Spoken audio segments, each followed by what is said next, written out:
High বন্ধুরা, আমি আজ সাজনা পাতা দিয়ে ভর্তা করব। কিভাবে সাজনা পাতা ভর্তা করতে হয় আমি আজ আপনাদেরকে দেখিয়ে দিব। আবার সাজনা পাতা ভাজিও করা যায়। আমি সাজনা পাতা আজকে ভাজি করব না, ভর্তা করব। আমি কুচি কুচি সাজনা পাতা নিয়েছি। এখন আমি এটাকে বেছে নেব। কিভাবে বাছতে হয় এটা দেখেন। এটা কিন্তু আস্তে, এটা কিন্তু খুব সফট সাজনা ঢাল। হ্যাঁ, তাই এটা কিন্তু আস্তে করে, তাহলে কিন্তু ঢালগুলো ভেঙে ভেঙে পড়ে যাবে। তাই আস্তে করে নিতে হয় না। এই যে এভাবে সাজনা পাতা কিন্তু অনেক ভিটামিন এবং অনেক পুষ্টি ওষুধি একটা খাবার। এটা কিন্তু অনেকে চিনেও না খাইতে।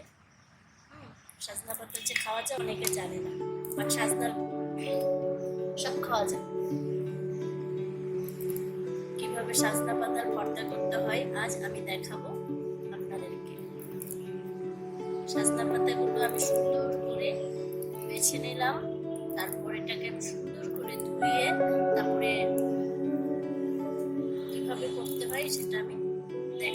সাজনা পাতা বাছা হয়ে গেছে, এখন আমি সাজনা পাতাগুলো ভালো করে ধুয়ে নিচ্ছি।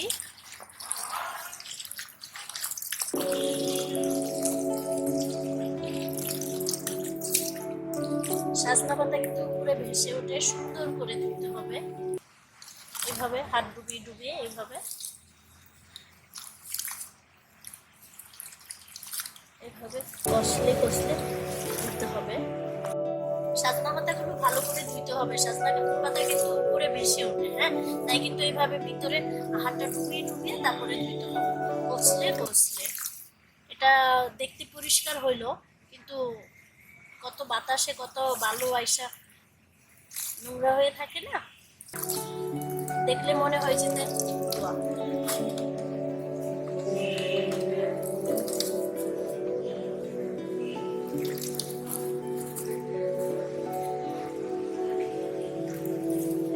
হয়ে গেল আমার কুচি ধোয়া।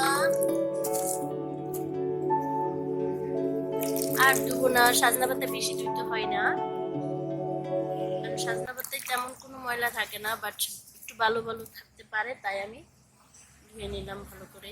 সাজনা পাতা কিন্তু আপনারা শুকিয়ে সংরক্ষণ করে রাখতে পারেন। সাজনা পাতা কিন্তু গ্যাস্ট্রিকের বেশ উপকার করে। শুকিয়ে গুঁড়ো পাউডার করে খাবেন।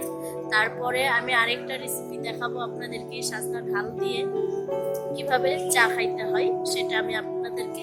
এবার সাজনা পাতা ভেজে নিব ভর্তা করার জন্য। সাজনা পাতা ভর্তা করার জন্য কি কি লাগে আমি আপনাদেরকে দেখিয়ে দিচ্ছি। দিয়ে দিলাম তেল,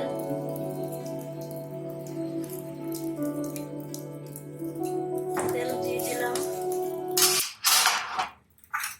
এবার দিয়ে দিব রসুন, রসুনগুলো ছেঁচে নিয়েছি আমি। এবার দিয়ে দিব পেঁয়াজ।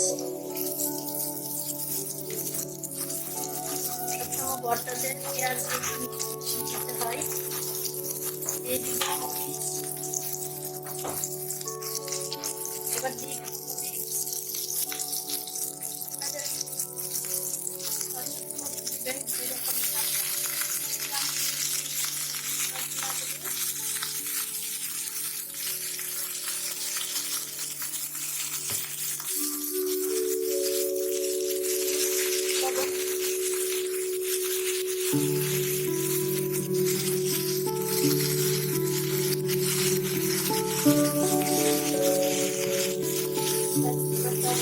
দেওয়া হয়ে গেল। এখন ভেজে এটাকে ভালো করে ভেজে নিব।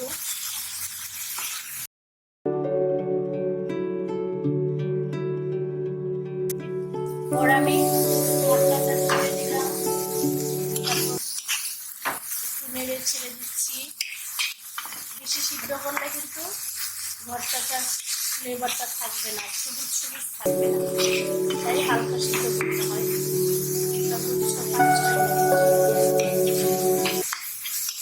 বাস হয়ে গেল আমার সিদ্ধ করা।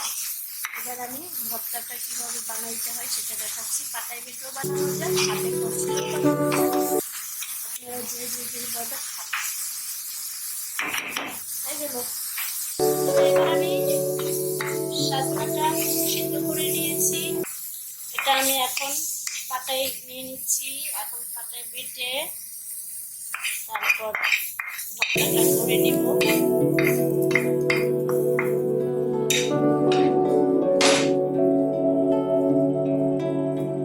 কোনো উপকরণ দিয়ে একসাথে ভেজে নিয়েছি, একসাথে বেটে নিচ্ছি। এই ভর্তাটা যে কোনো ভর্তা বানানোর সময় আমি কিন্তু হাত দিয়ে ধরি না, যেহেতু আমার হাত জ্বলে। যাদের হাত জ্বলে তারা কিন্তু এরকম একটা সুপারে করে ডিজাইন করে নেবেন, এটা দিয়ে কিন্তু কাছে কাছে বানাইতে পারেন। আর যাদের হাত জ্বলে না তারা হাত দিয়ে বানাইতে পারেন। বাট আমি এভাবে বানিয়ে নিচ্ছি খুব সহজ করে। এখন হাত জ্বলার কোনো কারণ নেই। কি ফ্লেভার!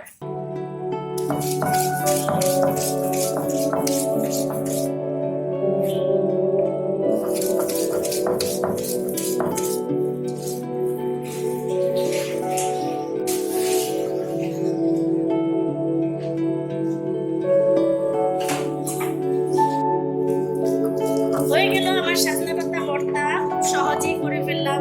বন্ধুরা, আপনারাও এইভাবে সাজনা পাতার ভর্তা বানাবেন বাসায়।